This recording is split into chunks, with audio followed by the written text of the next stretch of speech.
მე კლავაც იმ აზრის გახლავართ, რომ საქართველოს დღევანდელი ხელისუფლება, ქართული ოცნების ხელისუფლება უზარმაზარი მასშტაბის მზაკვრობას და ეს სიტყვა მზაკვრობაც არ არის თლად ადეკვატური სიტყვა, თლად ადეკვატური შეფასება. უზარმაზარი მასშტაბის, არნახული მასშტაბის ღალატს უმზადებს ქართულ სახელმწიფოს, გვიმზადებს ჩვენ, უმზადებს შთამომავლობას და არ გადავაჭარბებ თუ ვიტყვი, რომ ის ამ მზაკვრობა ღალატის აქტით ზურგში ლახვარსაც ცემს დამატებით თანამედროვეობასაც და წარსულსაც. ავხსნი, რასაც ვუძებ. ჩემი მოსაზრებით ქართული ოცნება, ბიზინა ივანიშვილის ოცნება, ქართული რუსული ოცნება, ამისი დასკდებავთვის დაარქვით. ამზადებს ხელშეკრულებას რუსეთის ფედერაციასთან არა მაინც და მაინც სამეკავშირეოს, არამედ სახელმწიფოთა შორის ხელშეკრულებას. რასაკვირველია, ეს ეგრეთ წოდებული სახელმწიფოთა შორისი ხელშეკრულება პირდაპირი მნიშვნელობით ორ თანაბარ, ორ თანასწორ უფლებიან სახელმწიფოს შორის ურთიერთობის განმსაზღვრელი არ იქნება. ამას ყველაფერს უნდა მოხვეს უკვე შემდგომ პირობითად 2 წელიწადში, 3 წელიწადში, გარკვეული პერიოდის შემდეგ, რუსეთს არც ეჩქარება ამ თვალსაჩინო თბილისის და საქართველოს სახელმწიფოს გაუქმება. ეს არის ერთგვარი პირველი, ეს იქნება ერთგვარი პირველი ნაბიჯი, საიმისოდ შემამზადებელი ნაბიჯი, რომ პირობითად 2000 ამიშლობა აკრობელ წელს დავასახელებ 2032 წელს ასე მაგალითად გაუქმდეს ქართული სახელმწიფო, რამდენადაც მას იმხანად 2032 წლისთვის სუვერენიტეტის, სახელმწიფოებრიობის ნიშანსვეტიც კი არ ექნება და თუ არა აქვს რომელიმე წარმონაქმს სუვერენიტეტისა და სახელმწიფოს ნიშანსვეტი, საერთოდ რატომ უნდა არსებობდეს ეს წარმონაქმნი პირობითად 2032 ან 2042 წელს დღეს არსებული სახელმწიფო საქართველო. ანუ რუსეთს აქვს ეგრეთ წოდებული შუალედური ამოცანები, ახლა გააფორმოს ხელშეკრულება საქართველოსთან, სახელმწიფოთა შორისი და უკვე შემდგომ სახელმწიფო როგორც ასეთი გააუქმოს კიდეც. აი, მეტნაკლებად ზუსტი ანალოგი შეიძლება არის 1921 წლები. 20 წლის 7 მაისს რუსეთმა აღიარა საქართველოს დამოუკიდებლობა, საქართველოს სახელმწიფო გააფორმა მასთან ხელშეკრულება სამშვიდობო სახელმწიფოთა შორისი თითქოს და ნამდვილად ადასტურებდა იმას, რომ სცნობდა საქართველოს დამოუკიდებელ რესპუბლიკას, პირველ რესპუბლიკას, მაგრამ 8 თვეში, თებერვლის თვეში, მაისიდან 21 წლის თებერვალში ის მის მიერვე აღიარებული სახელმწიფოც კი გააუქმდა, დაანგრია და გააუქმდა.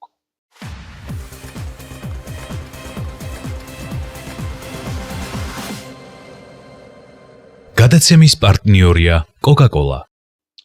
მე მგონია, რომ სწორედ ამ ღალატთან და მზაკვრობასთან გვაქვს საქმე. შემთხვევითი არ არის, რომ ირაკლი კობახიძე, პრემიერად რომ მუშაობს იმ კაცმა, სრულიად უკონტექსტოდ, იმიტომ რომ არანაირი კონტექსტის ამისო არ არსებობს მოცემულ ეტაპზე, აი ლევან ბერძენიშვილი რომ იყოს ახლა ასპარეზზე კვლავ იმ მესიჯებით, რა მესიჯებითაც იყო ის თავის ძოძ, რომ ერეკლი არის ცუდი კაცი, გეორგიევსკის ტრაქტატი, ერეკლი ცუდი კაცია, არც უთქვამს, გეორგიევსკის ტრაქტატი იყო ცუდი და აი ამას რომ აღყოლოდა ირაკლი კობახიძე, კიდევ გასაგები იქნებოდა. ახლა საერთოდ არანაირი ნიადაგი არ არსებობს ამ გვარი თემების წინ წამოწევისა. ირაკლი კობახიძემ ამის მიუხედავად წამოსწია სწორედაც რომ ტრაქტატის, გეორგიევსკის ტრაქტატის თემა. რატომ წამოსწია? აი ესე დაეძინა, შეიღვიძა, ბიზნეს ზარმა გააღვიძა, აბა ეხლა ტრაქტატზე ილაპარაკეო და ირაკლი კობახიძემაც ჩატ ჯიპიტიც კითხა ან რომელიმე კარის ისტორიკოს და ილაპარაკა ის რაც ილაპარაკა რუსისულელე შემთხვევით. რასაკვირველია არა. ეს არის ბიზინა ივანიშვილი ცხადია საქმის კურსშია და ერთ-ერთი რეჟისორია ამ ამბისა. ეს არის FSB-ში დაგეგმილი სპეცოპერაცია შემზადება ქართული საზოგადოებისა, რომ რომელიღაც ეტაპზე, არ ვიცი 26 წელს, 27 წელს, 28 წელს, თუმცა არ მგონია აქამდე გაიწელოს, საქართველომ და რუსეთმა, დამოუკიდებელმა ბრჭყალებში საქართველომ და იმპერია რუსეთმა გააფორმონ სახელმწიფოთა შორისი კონტრაქტი, შეთანხმება, ხელშეკრულება, მოაწეროს ხელი ირაკლი კობახიძემ ერთის მხრივ და მიშუსწინმა თუ პუტინმა მეორეს მხრივ მოსკოვში თუ არ ვიცი მინსკში პირობითად ვიტყვი. რა უნდა ჩაიწეროს იმ ხელშეკრულებაში თუ ეს ვერსია რელევანტურია. ჩემი მოსაზრებით. უნდა იყოს რამდენიმე ცხადია ბევრი მუხლი იქნება, მაგრამ რამდენიმე უმნიშვნელოვანესი მუხლი იქნება. მაგალითად, ნატო ევროკავშირთან დაკავშირებით, რომ ხელშეკრულება გაფორმდება სახელმწიფოთა შორისი, ვიდრე 2028 წლის საპარლამენტო არჩევნებამდე, როცა ქართული ოცნება საკონსტიტუციო უმრავლესობის მიღებას ეცდება და ვინც ის და მოახერხებს კიდეც ამ პირობებში, თუ მანამდე გაფორმდება, უნდა ჩაიწეროს დაახლოებით ამ შინაარსის ქართულად წარმოთქვა. ცხადია, მუხლი უნდა გაჩნდეს ამ ხელშეკრულებაში, როგორც კი საქართველოს მიეცემა შესაძლებლობა იურიდიული დამოუკიდებელ საქართველოს, რომ უარი თქვას უკვე ოფიციალურადაც ევროკავშირში და ნატოში საქართველოს გაწევრიანებაზე, საქართველო უარს იტყვის ევროკავშირში და ნატოში გაწევრიანებაზე, ამისთვის ფორმალური პროცედურებია დარჩენილი, მაგალითად საკონსტიტუციო უმრავლესობის მიღება სწორედ ქართული ოცნების მიერ, ან ვინც ის და შესაძლოა საკონსტიტუციო უმრავლესობის მიღება და რეფერენდუმზე საკითხის გატანა. ეს უნდა იყოს ერთ-ერთი არტიკული, ერთ-ერთი მუხლი, შესაძლოა სხვა რედაქციით ჩამოყალიბებული, მაგრამ ამ შინაარსისა უნდა გაგვაცნონ რომელიღაც ეტაპზე მოსკოვიდან პუტინმა და თბილისიდან კობახიძემ, მოსკოვიდან ლავროვმა და თბილისიდან ბოჭორიშვილმა. რასაკვირველია, ბიძინა ივანიშვილი აქ მთავარი ფიგურანტია, ოღონდ ის რასაკვირველია, კიდევ ერთხელ ვიხმარ ამ სიტყვას, არ გამოჩნდება ასპარეზზე, ის არის რეჟისორი, ცხადია პუტინთან ერთად, ოღონდ ფორმალური მმართველი რომ არ არის, ესეც კი ვიცით. მეორე, საქართველო ამავე ხელშეკრულების ნაწილი უნდა იყოს, ჩემი მოსაზრებით, ებრძვის რა რუსეთთან ერთად deep states, რომელიც თავის მხრივ ომს ახвებს თავზე ცალკე რუსეთსა და ცალკე საქართველოს. საქართველო უნდა იყოს ნეიტრალური სახელმწიფო. სწორედ მაშინ, როცა შესაძლებლობა მიეცემა საქართველოს ხელისუფლებას, პირობითად 28 წლის დეკემბრის თვეში, საქართველო რეფერენდუმზე გაიტანს საკითხს, ან რეფერენდუმის გარეშე გამოაცხადებს ნეიტრალიტეტს, ანუ სამხედრო მიუმხრობლობას და საერთაშორისო ან სოფლიო ომიანობის პერიოდში ჩაურევლობის პოლიტიკას. მე ვახსენე 1920 წლის ხელშეკრულება დამოუკიდებელ საქართველოსა და ლენინის რუსეთს შორის, იქაც სხვათა შორის დაფიქსირებული იყო, რომ საქართველო მიუმხრობელი სახელმწიფოა, ნეიტრალური სახელმწიფოა და ეს არ გამხდარა ერთგვარი დამაბრკოლებელი რუსეთის იმპერიის, საბჭოთა იმპერიისათვის, რომ ის შემოსულიყო 21 წლის თებერვალში და აეოხრებინა და გაენადგურებინა და საქართველოს და გაეოქმებინა პირველი რესპუბლიკა. ეს ბარემ ჩაბურთე, რომ განმარტება აუცილებელია. აბა, მე გეკითხებით, თუ ეს ასე არ არის, რა საჭირო იყო, კიდევ ერთხელ დავსვამ ამ კითხვას, გეორგიევსკის ტრაქტატზე საერთოდ ლაპარაკი და შემზადება ხომ არ არის ეს ქართული საზოგადოებისა, რომ ჩვენ, ქართული ოცნება, პრინციპში მზად ვართ იმისთვის, რომ გადავტვირთოთ ურთიერთობები რუსეთთან, მიუხედავად იმისა, რომ ოკუპაციის კანონი გვაქვს, თუმცა ოკუპაციის კანონსაც გააუქმებენ, რასაკვირველია არ შეცვლიან, მიუხედავად იმისა, რომ რუსეთი აღიარებს აფხაზეთს და ცხინვალის სამხრეთ ოსეთს დამოუკიდებელ რესპუბლიკებად, სხვადასხვა ამ უკანასკნელს ემანთ შეიძლება სტატუსი შეეცვალოს კიდეც მიმდინარე წლის სექტემბრიდან ოქტომბრიდან შეიძლება რუსეთმა მიიერთოს არაერთხელ ვითქვამს ეს, ანუ ანექსია მოახდინოს სწორედაც რომ ცხინვალის რეგიონისა და ასე შემდეგ და ასე შემდეგ. რა საჭირო იყო გეორგიევსკის ტრაქტატზე ესეთი დიდი სიყვარულით გავამარტივოთ, ხო, ესეთი დიდი პოზიტიური მესიჯებით საუბარი. არანაირი კონტექსტი საამისო არ არსებობს. კიდევ ერთხელ ვიტყვი, ლევან ბერძენიშვილს არ უთქვამს, კარგახანია რომ გეორგიევსკის ტრაქტატი იყო ცუდი და ლევან ბერძენიშვილი იქით იყოს და გეორგიევსკის ტრაქტატი რომ ცუდი იყო, ამას ამბობდა ილია ჭავჭავაძე, ამას ამბობდა ივანე ჯავახიშვილი, ამას ამბობდნენ სხვები მცოდნეები, თუმცა არც ერთი, არც მეორე და არც სხვა მცოდნეები ახლა საფლავიდან არ წამომდგარან და არ უსაუბრიათ გეორგიევსკის ტრაქტატის თაობაზე დადებით კონტექსტში, არც უარყოფით კონტექსტში, ამდენად საფლავიდან უბრალოდ ვერ წამოდგდნენ, თორე ილია ჭავჭავაძე რო ცოცხალი იყოს, გარწმუნებთ რომ ის ამას იტყოდა უთუოდ და ბიზინა ივანიშვილი და ირაკლი კობახიძე ილია ჭავჭავაძესაც დაუპირისპირდებოდნენ. მეთქი ამასაც გავბედავდა ვიტყვი ასე. მესამე და ვინც ის და ყველაზე მნიშვნელოვანი პუნქტი, რაც შეიძლება ჩაიწეროს ხელშეკრულებაში ვითომ და დამოუკიდებელ საქართველოსა და რუსეთის იმპერიას, პუტინის რუსეთის იმპერიას შორის არის ჩემი მოსაზრებით ეს არის ანტიტერორისტული ერთობლივი ცენტრების გაკეთება. რუსეთს ჯერ კიდევ როდიდან 90-იანი წლების მიწურულიდან და დამეთანხმება თავდაცვის ყოფილი მინისტრი ირაკლი ალასანია. ირაკლი ალასანიასთან ვინც მუშაობდა იმ ხანაც ხვებიც რუსებს არ გულისხმობ იმ დროს უშროების სამსახურში მაშინ მუშაობდნენ ქართულგვარიანი რუსებიც და აღარ ჩავამასახელებინოთ ეხლა ისინი ნაცვლიშვილის თავკაცობით. ან ნაცვლიშვილი ერთ-ერთი იყო ვინც ქართულგვარიანი რუსი იყო არის და იქნება ლაშა ნაცვლიშვილი. მაგრამ ამას არ აქვს მნიშვნელობა. რუსეთს სურდა ერთობლივი ანტიტერორისტული ცენტრების გაკეთება ჯერ კიდევ 90-იან წლებში. ხაშურის წვრთნისა და აღჭურვის პროგრამა ირაკლი ალასანიამ ვინდა საუკეთესოდ იცის ეს ამბავი და არა მხოლოდ ირაკლი ალასანიამ წვრთნისა და აღჭურვის პროგრამა გაკეთებული რუსების საწინააღმდეგოდ ამერიკელების მიერ სწორედ ამ კონტექსტში და ამ ამბის გამოც გაკეთდა ამერიკელებმა ქართველებთან ერთად შევარდაზე აქ უაღრესად პოზიტიურ როლს თამაშობს სწორი პოლიტიკური, გეოპოლიტიკური, გეოსტრატეგიული გადაწყვეტილება მიიღეს. ოღონდაც კი ერთობლივი ცენტრები არ ყოფილიყო და რეალურად ბაზები, მოდი ვიყოთ ასე, ოღონდაც კი არ ყოფილიყო ამერიკელებმა თქვეს, რომ ჩვენ გავწვრთნით საქართველოს შეერაღებულ ძალებს. შევაიარაღებთ და გავწვრთნით.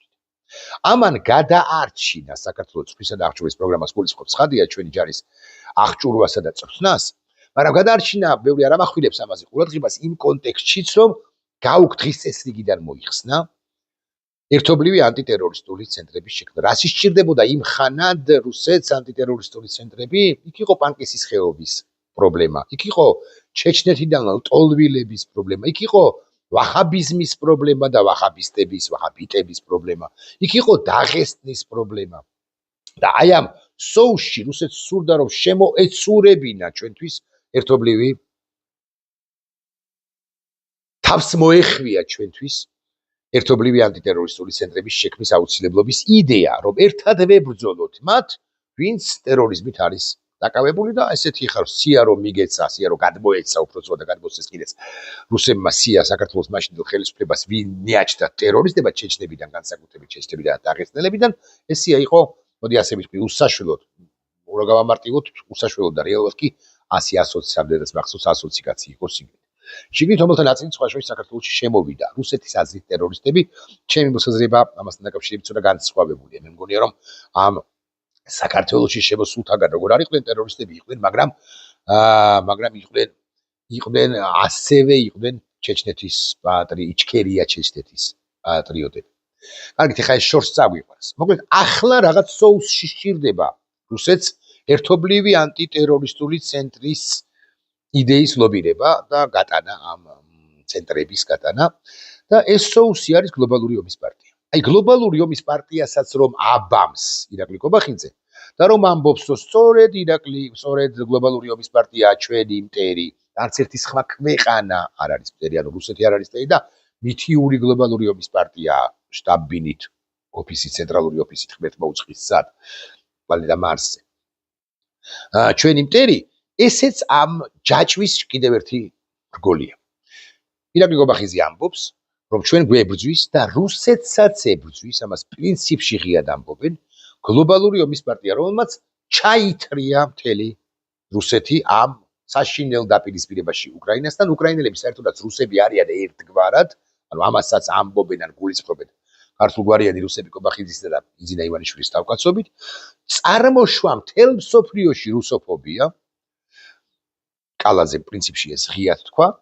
ჩვენ რუსოფობები არა ვართ, ჩვენი რუსოფობები არიან ყალბად რუსოფობები ისიც პირები, რომლებიც იმართებიან გლობალური ომის პარტიის თუ ბრიუსელის თუ უცხოეთის თუ დასავლეთის მხრიდან თუ მიერ, ჩვენ არა ვართ, ანუ ქართული ოცნება არ არის, დანარჩენი საქართველოს საზოგადოება არ არის რუსოფობი და ერთობლივი ცენტრები, ანტიტერორისტული ცენტრები გარდაულა დაუცილებელი იქნება, რომ აქ გლობალური ომის პარტიის მიერ დაგეგმილი პროვოკაციები ერთობლივად აღიკვეთოს.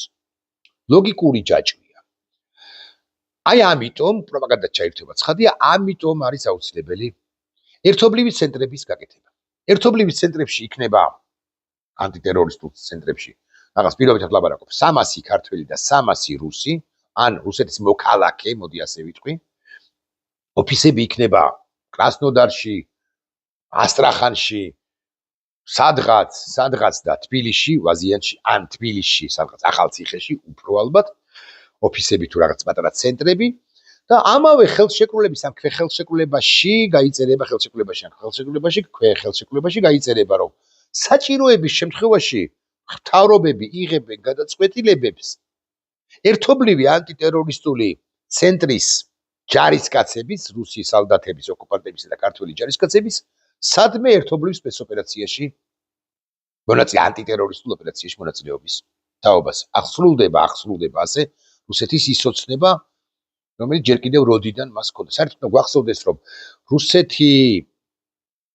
იმპერიის შექმნისთან თანამედროვე იმპერიის შექმნისთან ანუ საბჭოთა კავშირის კოლაფსის შემდეგ მეორე დღიდან რუსეთს გაუჩნდა ოცნებები ამოცანები მიზნები რომელთა მიღწევასაც ის ცდილობს და მთავარი მიზანი გასაკვირველი არის ერთიანი ქვეყნის შექმნა თუ ქვეყნის შექმნა არ გამოუვათ რუსეთის გარშემო მის მიმართ ლოიალური სახელმწიფოების მონასახელმწიფოების ლოიალობას არ არის ის სიტყვა მონასახელმწიფოების ჩამოყალიბება ამავე ხელშეკრულების გეორგიევსკის ტრაქტატი 2 დავარქვათ 1 წამი, თუმცა ცხადია სხვა რამე დაერქმევა თუ ეს სცენარი რეალურია. ამავე ხელშეკრულებაში გაიწერება ეს მესამე და ვინც ის და ყველაზე მძიმე მუხლიც ჩვენი სახელმწიფოსთვის. წინააღმდეგ შემთხვევაში კიდევ ერთხელ ვიტყვი, მე არ მესმის, ვერ ვხსნი, შეუძლებელია ახსნა, რატომ არის საჭირო ისტორიის იმ ძველი ამბების გახსენება 1793-ისა თან ყალბად გახსენება ყურადღების არ გამახვილება იმაზე და დუმება იმაზე რომ 93-დან 98-მდე 98 არის ერეკლეს გარდაცვალების თარიღი ამ 15 წლის განმავლობაში ერეკლე რუსეთმა დააღალატა ბარე რას მოვითვალე 5ჯერ განსაკუთრებით ასაკურია 1795 წელი იგულისხმება და რასაკვირველია იგულისხმება 1785-იც და არა მხოლოდ ეს ორი ეპიზოდი ჩვენი მაშინდელი ისტორიისა. ბარემ ბოდისვიხთი და აქვე ვიკითხავ და ეს არის ალბათ უმნიშვნელოვანესი კითხვა ამ ვიდეო ბლოგისა. ყოველ შემთხვევაში ისტორიკოსები უკეთ ლაპარაკდებიან თუ ჩათვლიან საჭიროდ. 1793 წლის გეორგიევსკის ტრაქტატი როგორიც იყო ის. მნიშვნელობა რა აქვს? კარგი, უკეთესი, უკეთესზე კარგი, უკეთესზე კარგი. ან ცუდი, უარესი, ცუდზე უარესი, უარესზე უარესი. მნიშვნელობა ყველა ინდივიდუალურად ვაფასებ. ვის რომელ სივრცეს ეხებოდა ანუ ერეკლე მეორე უფრო ზუსტი რომ იყო გარსევან ჭავჭავაძე ერეკლე მეორეს ბრძანებით გადაწყვეტილებით ვისთან აწერდა ხელს გასაგებია რუსეთის იმპერიასთან მაგრამ რა სივრცის თაობაზე თანხმდებოდა რუსეთთან ანუ გეორგიევსკის ტრაქტატი რომელ სივრცეს მოიცავდა ქართლ-კახეთის სამეფოს ვერც ერთი თქვენგანი ირაკლი კობახიძე უტიფარიც კი ვერ მეტყვის რომ ეს თანაბარ ძალოვნად ეხებოდა იმერეთის სამეფოს, სოლომონის სამეფოს, გურიის სამთავროს, სამეგრელოს, აფხაზის, სვანეთს. საერთოდ 1793 წლის უკონტექსტოდ განხილვა, წარსულის კონტექსტი იგულისხმება ცხადია. და 1801 წლის ანექსიის განხილვა 1793-ის გარეშე თვინიერ, ხო? 1793 წლოდ 93 წლის გარეშე წარმოუდგენელი ეს არის ერთი ჯაჭვი კლავ ვიმეორებ ეს არის ერთი ხაზი თან დიდი როც არ არის გასული პრინციპში 18 წელიწადი ხო 18 წელიწადი საბოლოო ჯამში არც არაფერია და ბევრი რამ მოხდა ამ პერიოდში ანუ 1793 წლის შედეგია 1801 წელი ისევე როგორც მაგალითად 2014 წლის შედეგია ყირიმის ოკუპაცია იგულისხმება 2022 წელი ან 2008 წლის საქართველოში წარმოებული ომის შედეგია და ცუდი რეაქცია არა სათანადო რეაქცია დასავლეთისა 2014 წელი და ასე შემდეგ ეს არის ერთი ჯაჭვი იმ შემთხვევაში ის ამ შემთხვევაში ეს მოკლედ ვის შეეხებოდა ეს თქვენი კი არა ჩვენი გეორგიევსკის ტრაქტატი ქართლ-კახეთის სამეფოს ბუნებრივია რომ მისი მუხლები მისი შეთანხმებები კარგები ცუდები უკეთესები უარესები მნიშვნელობა არ აქვს ვერ გადავრცელდებოდა სოლომონის სამეფოზე იმერეთზე და არ ვიცი იცით თუ არა რომ ოღონდაც კი არ გაეფორმებინა ტრაქტატი რომელიც არ შეასრულა რუსეთმა იცით ხო, ბევრი ვისაუბრეთ ამ თემაზე მეც და ჩემზე უკეთ ისტორიკოსებმაც. ოღონდაც კი არ გაეფორმებინა ტრაქტატი, სოლომონი, იმერეთის მეფე, მზად იყო, განეხილა და განახმა იყო, რომ ერთიანი საქართველო ყოფილიყო. და ერეკლემ დიდმა მეფემ, დიდმა მეომარმა, მოდი უფრო ზუსტი რო იყო. 1795-15-ში დამარცხებულმა მეომარმა, რომელსაც რამის 80-90 თუ 120 ჭრილობა ჰქონდა, ხო ხმალს არაჩვეულებრივად იქნევდა. მაგარი კაცი იყო განა არა. მაგრამ მაგარი კაცებიც ეს მინდა ვთქვა, არავის არ ვაყენებს შეურაცხყოფას, არავის არ ვლახავ, არავის რაღაც სახელი შებღალვა არ მინდა, მაგრამ მაგარი კაცებიც ცდებიან, ხალხო. მაგარი კაცებიც ცდებიან. ქრისტეს მოციქულები შეცდნენ, ქრისტეს პერიოდში შეცდნენ, ხო, ქრისტეს მოციქულები და ბოდიშს მოხდით ერეკლე მეორესთან ცხადია, მაგრამ ერეკლე რომ შემცდარიყო, მათ შორის გეოპოლიტიკური ხედვაც რომ არ ქონდა, სწორი და სათანადო, არ არის ამაში არც არაფერი გასაკვირი და არც მაინც და მაინც დასაძრახი. აი დღევანდელი გადმოსახედიდან დასაძრახი როგორ არ არისო ვიღაცა მეტყვის უკვე ერეკლეს კრიტიკოსთა შორის არის, თუ გნებავთ ესე ვიტყვი. იმიტომ რომ 1801-1917-18 განვითარებულმა პროცესებმა, ამბებმა, ხო, ჩვენ დაგვანახა, ჩვენ მოგვაქცია იმ სივრცე იმგვარ გარემოში, რომ თუ გავიაზრებთ აი ამ 115-116 წლის, 117 წლის ამბებს, ეს ყველაფერი მე-19 საუკუნე იყო 1793-ის და განსაკუთრებით 1801 წლის. ლოგიკური მეთქი ასე ვიტყვი, იმპერიული თვალთახედვით ლოგიკური შედეგი და რა მოხდა, ხო?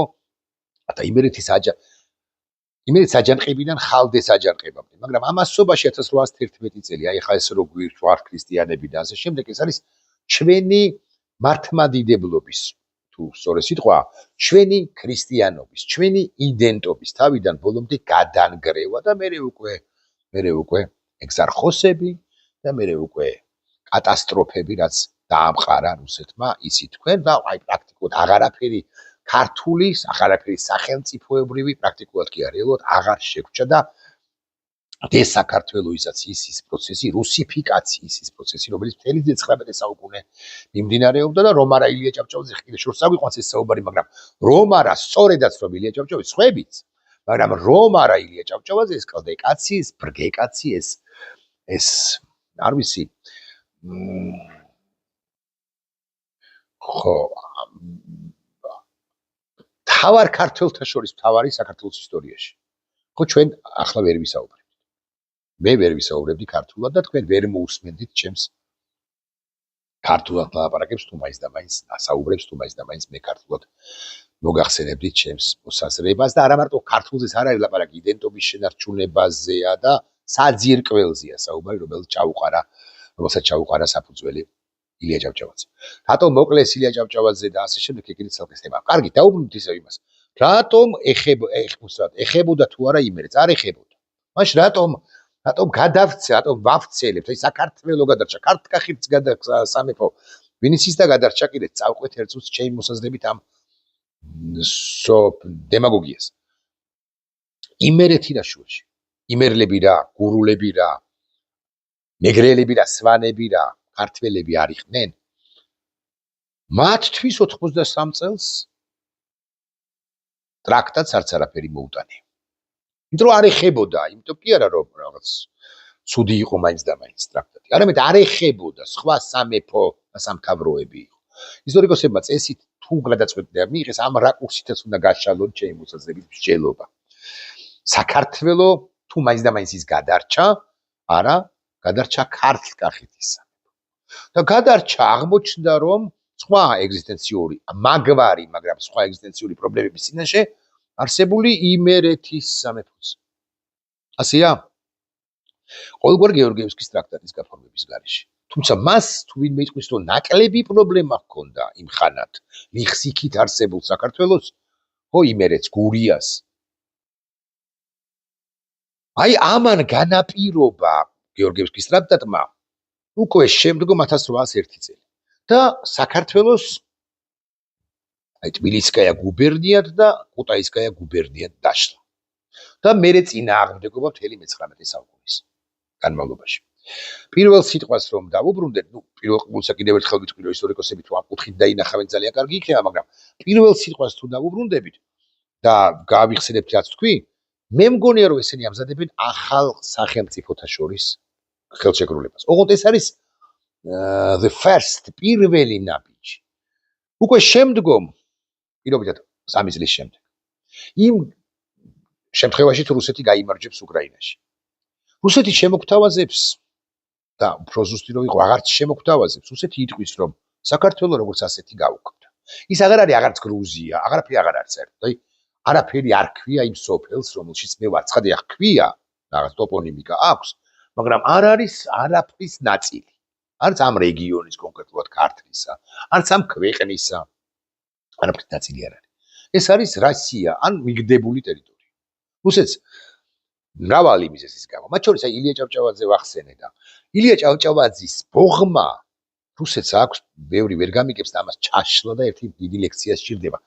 დღევანდელ რუსეთსაც კი ილია ჭავჭავაძის ბოღმა კლავს. იმიტომ რომ ილია ჭავჭავაძე სტალინს კლავდა მაგალითად. სტალინის მემკვიდრეები ესენი ხომ ერთგვარად ან მრავალგვარად არიან. სტალინი ეჯიბრებოდა ილიას. ილიას აკრძალვა და ილიას მე დაბრუნება არის შეჯიბრის ნაწილი, რომ ვიცოდეთ მაინც შეჯიბრის თვალსაჩინოება, ხო, გამოხატულება. რუსეთს ეზიძღება ილიას ქვეყანა. რუსეთს თუ მაინც და მაინც ნაციონალიზმი უნდა ჩვენს ქვეყანაში არ უნდა. მაგრამ თუ უნდა ამას ჩემგანაც არ ვამბობ. წერია მათ იდეოლოგების, ხოშვის ლენინთან დაპირისპირებული ერთ-ერთი იდეოლოგის ტრუბეცკოის ნაშრომებშიც.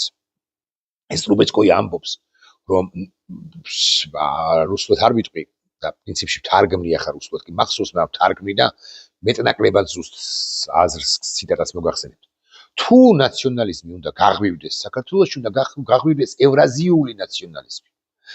რუსეთისათვის საშიშია ევროპული ნაციონალიზმი ქართველი ხალხისა.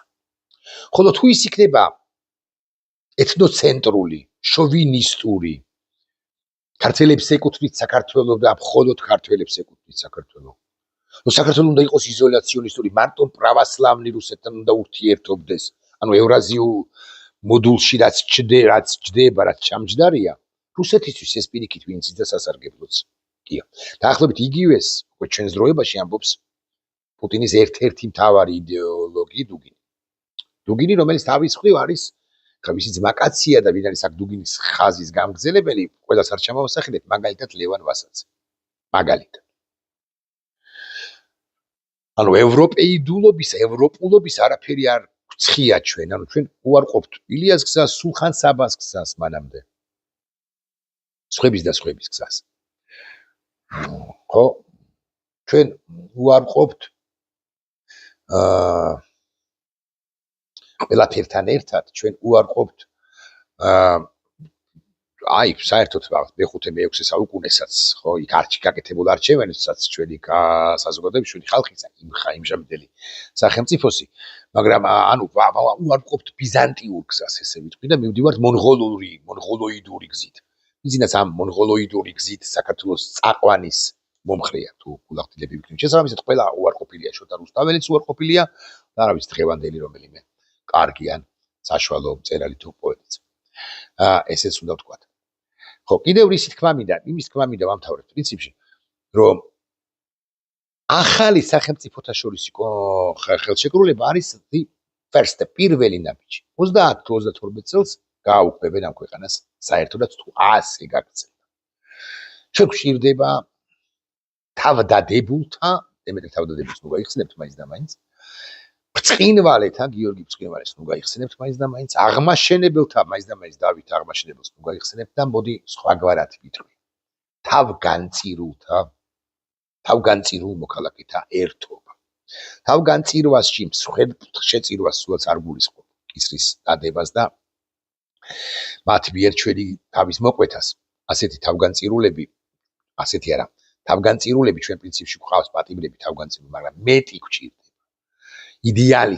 იდეალისტ თავგანწირულთა ერთობა გვჭირდება ჩვენ და კარგად გარკვევა იმისა რას გვიმზადებს რასაკვირველია რუსეთი პირველ ყოვლისა და რუსეთის აქაური ამფსონი წარმომადგენელი ჩასმული რუსეთის მიერ ჩვენს ქვეყანაში ბიზინა ივანიშვილი.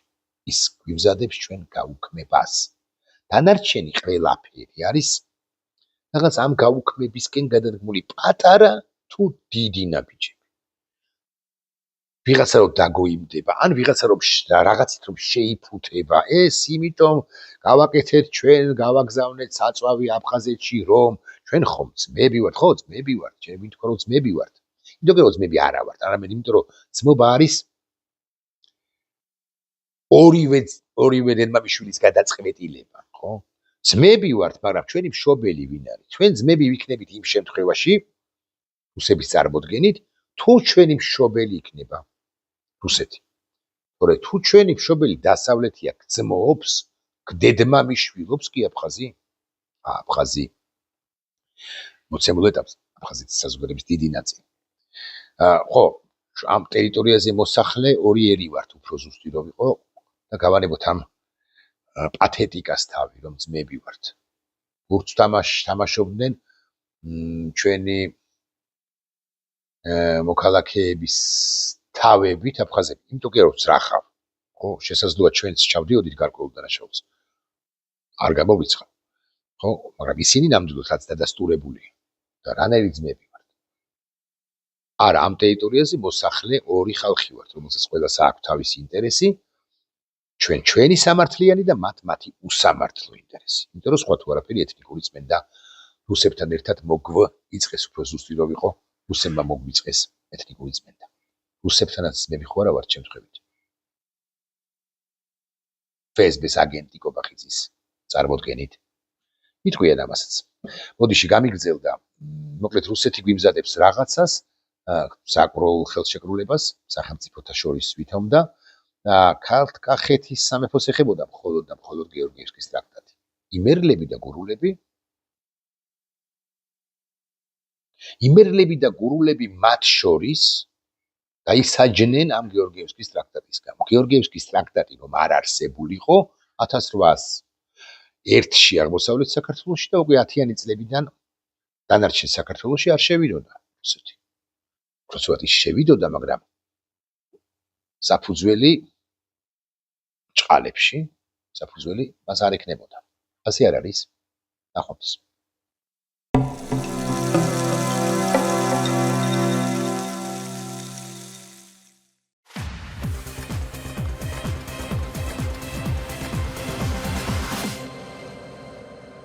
გადაცემის პარტნიორია კოკაკოლა.